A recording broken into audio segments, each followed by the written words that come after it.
கர்த்தருடைய பரிசுத்த நாமம் மேம்படுவதாக.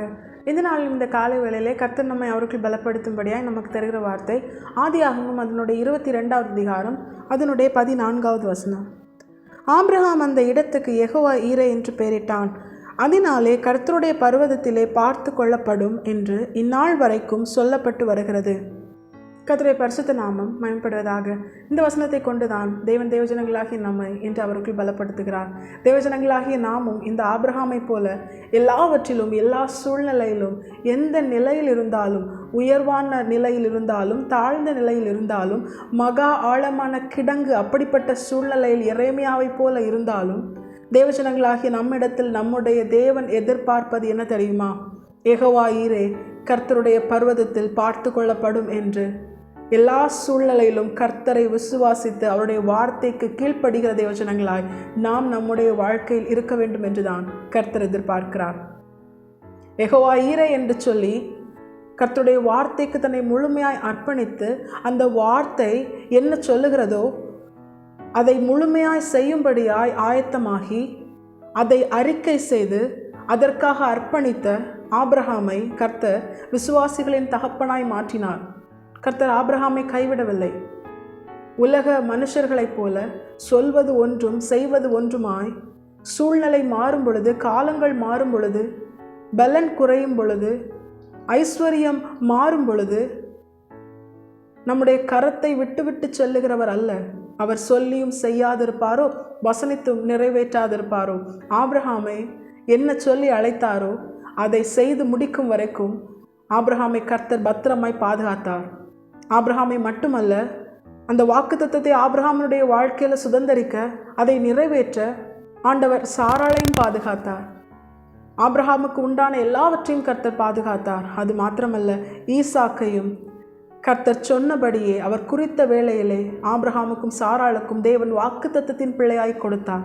அப்படிப்பட்ட அந்த ஈசாக்கை தான் கர்த்தர், உன் குமாரனும் உன் ஏகசுதனும் உன் நேச பிள்ளையுமாகிய ஈசாக்கை நான் குறித்த இடத்திலே நீ பலி செலுத்துன்னு ஆண்டவர் சொல்றார். அதற்காக அவர் என்ன பண்ணல? எந்த காரியத்தையுமே ஆண்டவர்கிட்ட அவர் முறையிடலை, சொல்லலை. சோதோமை தேவன் அழிக்க போகிறேன் என்று சொல்லும் பொழுது லோத்துக்காக ஆபிரகாம் தேவனிடத்துல விண்ணப்பம் பண்ணினார். ஆனால் இந்த இடத்துல ஆண்டவர் நீ பலி செலுத்து, ஈசாக்கை நீ நான் குறித்த இடத்துல பலி செலுத்துன்னு சொல்லும் பொழுது அவர் எந்த விதத்திலும் மறுக்கவில்லை. அதற்கு எந்த மாறுதரமான காரியத்தையும் அவர் சொன்னதாய் வேதத்தில் குறிப்பிடப்படவில்லை. அப்படின்னா அவர் எதுவுமே சொல்லலை. இந்த காரியங்கள் எல்லாம் தேவ பிள்ளைகளாகி நமக்கு எதற்காக தேவன் எழுதி கொடுத்திருக்கிறார் தெரியுமா? டைம் பாஸ் ஆகிறதுக்காக, வாசித்து விட்டு போவதற்காக அல்ல. இன்னைக்கு நாம் நம்முடைய வாழ்க்கையில் வேதத்தை அப்படித்தான் வாசிக்கிறதுனால, தூக்கம் வரலன்னா வேதம் வாசிக்கிறோம், இல்லைனா ரெகுலராக காலைல ஒரு அதிகாரம் வாசிக்கிறோம், ராத்திரி ஒரு அதிகாரம் வாசிக்கிறோம். இப்படி ஒரு முறைமையாய் அதை ஒரு சடங்காய் செய்கிற அப்படிப்பட்ட ஒரு நிலைமையில் நாம் காணப்பட்டோமே. ஆனால் வேதத்தில் சொல்லப்பட்ட சம்பவங்கள், அந்த வசனங்கள் நமக்குள்ளே கிரியை செய்யாது. அதனால் நமக்கு எந்த பலனும் இருக்காது.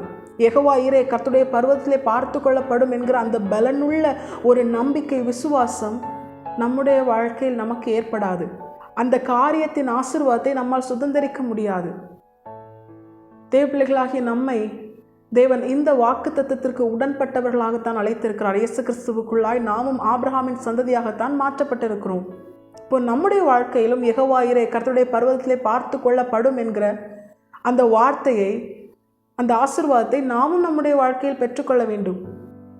எவ்வளவு இக்கட்டான சூழ்நிலையாக இருந்தாலும் சரிதான், என்ன நிலைமையாக இருந்தாலும் சரிதான், அது நடக்க வாய்ப்பே இல்லை, நமக்கு கிடைக்க வாய்ப்பே இல்லை. அப்படிப்பட்ட உலகத்தால் ஒரு மோசமான நிலையில் தள்ளப்பட்ட ஒரு சூழ்நிலையில் நாம் இருந்தாலும் சரிதான், அந்த சூழ்நிலை நின்றும் தேவ பிள்ளைகளாகிய நாம் யெகோவா ஈரே, கர்த்தருடைய பர்வதத்திலே பார்த்து கொள்ளப்படும் என்று நம்பிக்கையோடு, விசுவாசத்தோடு ஒரு காரியத்தை பெற்றுக்கொள்வதற்கு முன்பாகவோ இல்லை இந்த காரியத்தை பெற்றுக்கொண்ட பிற்பாடோ நாமும் நம்முடைய வாழ்க்கையில் இந்த வசனத்தை அறிக்கை செய்கிறவர்களாக இருக்க வேண்டும் என்றுதான், இதற்குரிய ஆசீர்வாதத்தை சுதந்திரிக்கிறவர்களாக இருக்க வேண்டும் என்றுதான் கர்த்தர் எதிர்பார்க்கிறார். இப்போ இந்த வசனத்திற்கு உட்பட்டவர்களாய் நாம் நம்முடைய வாழ்க்கையில் மாற வேண்டுமானால் தேவன் நம்மிடத்தில் எதிர்பார்ப்பது என்ன தெரியுமா? நாமும் ஆபிரகாமை போல கர்த்தரிடத்திலிருந்து நம்மை நோக்கி வருகிற வார்த்தை எதுவாக இருந்தாலும் நாம் அதற்கு எதிர்பேசாமல், முறுமுறுக்காமல், முறையிடாமல் தேவ பிள்ளைகளாகிய நாம் கர்த்தரால் கொடுக்கப்படுகிற வார்த்தையை அப்படியே ஏற்றுக்கொள்ளுகிறவர்களாக இருக்க வேண்டும். தன்னிடத்தில் நீட்டப்பட்ட புஸ்தகச் சுருளை அதில் ஐயோ என்று எழுதப்பட்டதாக தான் கண்டாலும் கர்த்தரால் அது தனக்கு கொடுக்கப்பட்டதேயானால் அதை எந்த விதத்திலும் மறுக்காமல் முழுமையாய் உட்கொண்ட எசேக்கியலை போல நாமும் நம்முடைய வாழ்க்கையில தேவனிடத்திலிருந்து கொடுக்கப்படுகிற எல்லா வார்த்தைக்கும் கீழ்ப்படுகிறவர்களாக இருக்க வேண்டும். அது வாக்குத்தத்தமாக இருந்தாலும் கீழ்ப்படிய வேண்டும், அது கட்டளையாக இருந்தாலும் கீழ்ப்படிய வேண்டும், நம்மை கண்டித்து உணர்த்தினாலும் நாம் கீழ்ப்படிய வேண்டும், நாம் செய்ய வேண்டும் என்று சொல்லுகிற காரியங்களுக்கும் கீழ்ப்படிய வேண்டும்.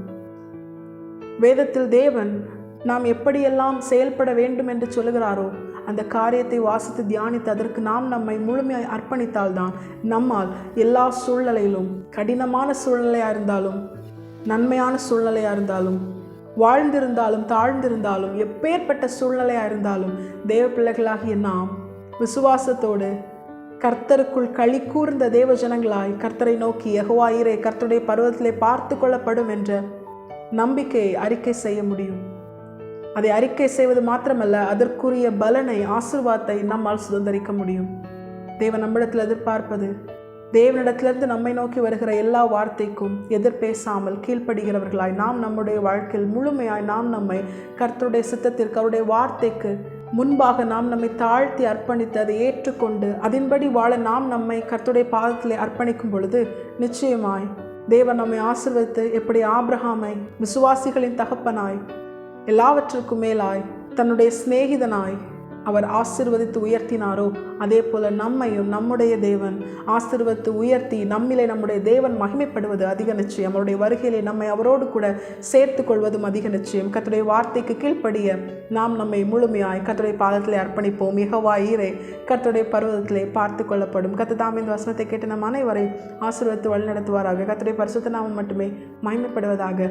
மாரநாதா இயேசு வருகிறார். ஆயத்தமாகவும் பிறரை ஆயத்தப்படுத்துவோம். ஆமென்.